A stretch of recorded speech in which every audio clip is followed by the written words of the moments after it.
Pak Haliwi Zuhdi, ya silakan. Ini seorang sastrawan ini. Bismillahirrahmanirrahim. Terima kasih Bapak Rektor dan seluruh narasumber. Demikian juga para pemirsa. Menarik sekali sebenarnya tema pada hari ini. Saya sebenarnya juga bukan orang sufi dan belum sufi karena masih hatinya juga bergolak, selalu bergolak. Tanda orang sufi memang gitu ya.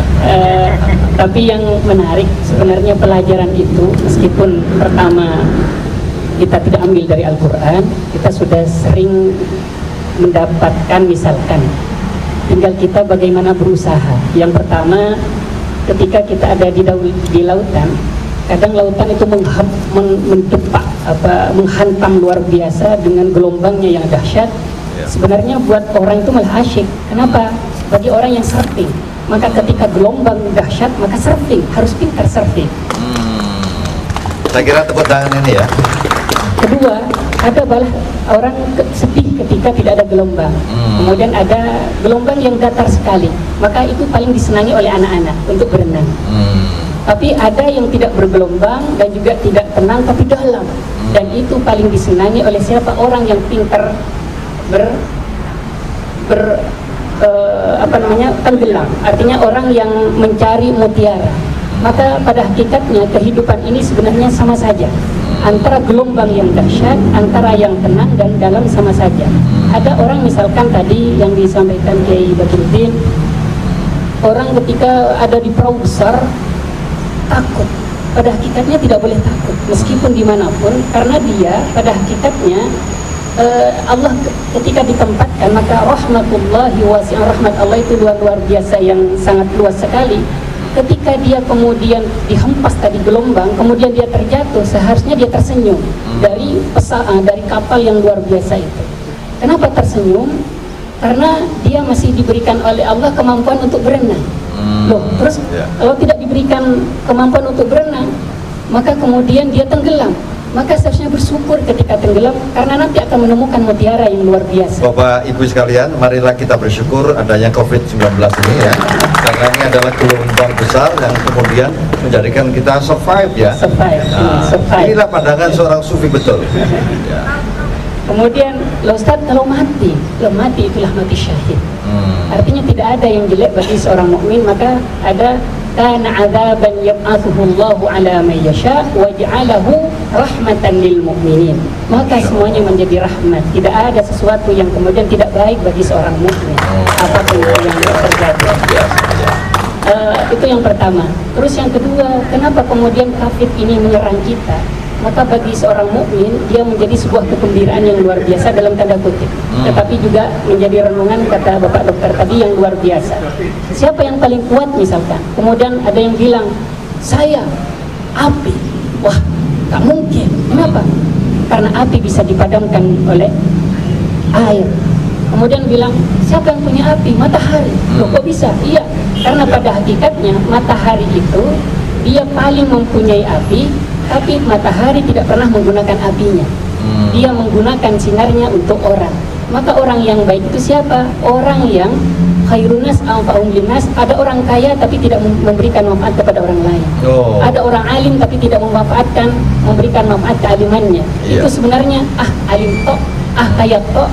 Maka ini tidak khairunas, tidak seperti matahari. Artinya banyak orang yang punya tunjangan banyak, ya, gaji banyak, tapi sedekahnya nggak ada ya. Sedekahnya nggak ada. Terus kita lanjutkan. Nanti kembalinya kepada manusia. Matahari yang baik, enggak. Matahari kalah sama awan. Hanya awan pun yang mungkin kata orang itu nggak ada apa-apanya, tapi dia mampu menutupi sinar yang luar biasa. Oh, berarti awan yang paling hebat? Tidak. Ada yang paling hebat, angin. Oh, angin hebat? Iya. Enggak. Angin itu mampu membuat orang semuanya ketakutan ketika kena terpaannya. Tidak, di angin kalah sama layar, mampu dialihkan oleh layar. Oh, tidak, layar berarti hebat? Tidak, layar itu juga kalah pada kendali manusia, karena manusia yang buat layar. Oh, berarti manusia yang paling hebat? Tidak. Siapa yang membuat paling hebat? Adalah dirinya yang mengatur. Artinya apa? Nafsu. Yang paling hebat sebenarnya nafsu. Maka ketika orang sudah tidak mampu mengendalikan nafsu, maka corona tidak harus corona sebenarnya untuk membuat orang takut. Kadang orang takut pada bayangannya sendiri. Maka bayangan itu tidak pernah bisa dikejar. Kenapa? Karena memang tidak akan bisa pernah dikejar. Tapi karena bayangan pun mereka takut. Kenapa? Karena keimanannya yang tidak la yu'min, aman la yu'min, fala yahdi qalbuh. Orang tidak beriman, hatinya tidak akan tenang. Maka di sini sebenarnya adanya COVID ini perenungan kata Bapak Dokter tadi, dan rahmah kata Kiai Badruddin, bahwa ini sebenarnya keasyikan, entah ini atau benar atau tidak. Kemarin saya baca artikel, meskipun ringan nanti dibenarkan, COVID ini ternyata membuat, kemarin saya lihat langsung fotonya itu di Wuhan, kemudian di Cina itu belum pernah ditemukan udara terbersih sepanjang masa, dalam tanda kutip, kecuali beberapa masa ini. Apa? Karena tidak ada udara yang mengotori daerah Cina, saking orangnya sudah di rumah semua. Oh, karena ada masyarakatnya di rumah semua, jadi udara tidak kotor ya. Tidak kotor. Mungkin kita juga ini sudah lumayan bagus ya sekarang. Lumayan bagus ya. Yang kedua ini mungkin dibenarkan, ini ada katanya memperlambat es di kutub utara dan selatan, sehingga ada pembekuan. Ini kalau tidak ada COVID bisa saja cepat mencair. Ini kalau benar, ini kan rahmat Allah yang luar biasa untuk manusia. Memang Allah korbankan beberapa orang, tapi pada hakikatnya Allah berikan keluasan yang lebih luas kepada manusia. Jadi sebetulnya kalau misalnya tidak ada COVID itu kemudian kiamat mungkin lebih cepat ya? Mungkin lebih cepat. Dengan maka COVID ini akan diperlambat gitu ya? Diperlambat oleh Allah. Inilah pandangan seorang sufi jauh lebih perspektif ketimbang fisikawan dan kimiawan ya, luar biasa. Ya, ya, teruskan Kiai. Terus selanjutnya, dan Allah kalau misalkan ini dianggap keburukan, tapi sebenarnya kata Kiai nggak ada keburukan. Kalau ada keburukan, pada hakikatnya rahmat Allah itu lebih besar. Contoh, ini beda dengan yang dilakukan manusia karena Allah memang tidak bisa dilawan. Allah misalkan memberikan hudud atau kisas kepada seseorang yang dirajam. Allah tuh kejam. Loh memang kejam. Ya, itu kok malah boleh dirajam. Itu kejam pada dia tapi adil kepada banyak manusia. Itu kalau tidak dibunuh dalam tanda kutip, tidak dirajam, maka korbannya lebih banyak. Atau Allah setiap membuat sumber, katanya Gus Bahauddin, setiap memberi sumber pasti dia ada pecarengnya.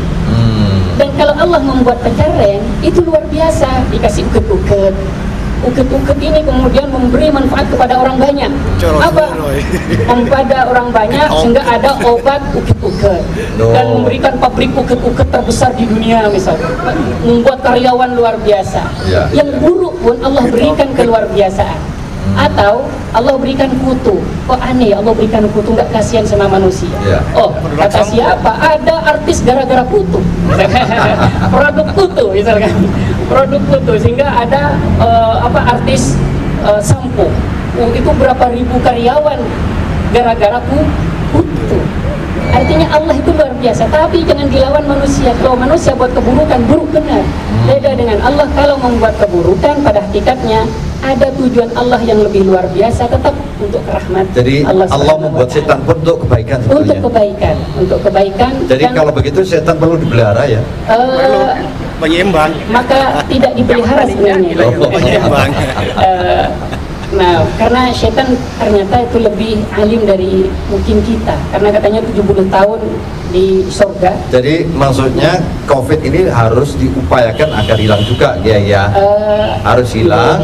Meskipun COVID juga membawa manfaat tadi. Membawa manfaat. Tapi manfaat bagi dokter juga supaya melakukan riset ya. Sesungguhnya COVID ini siapa yang bawa nih? Ya, corona ini laki-laki apa perempuan dan sebagainya belum tahu kan ya nih. Ya. Menarik tadi kalau yang di-share Kiai Uril, kemudian di komentar ini Sayyidah atau Sayyid. Kalau Kiai nulis Sayyid, ternyata kita lihat kan Sayyidah di dalam.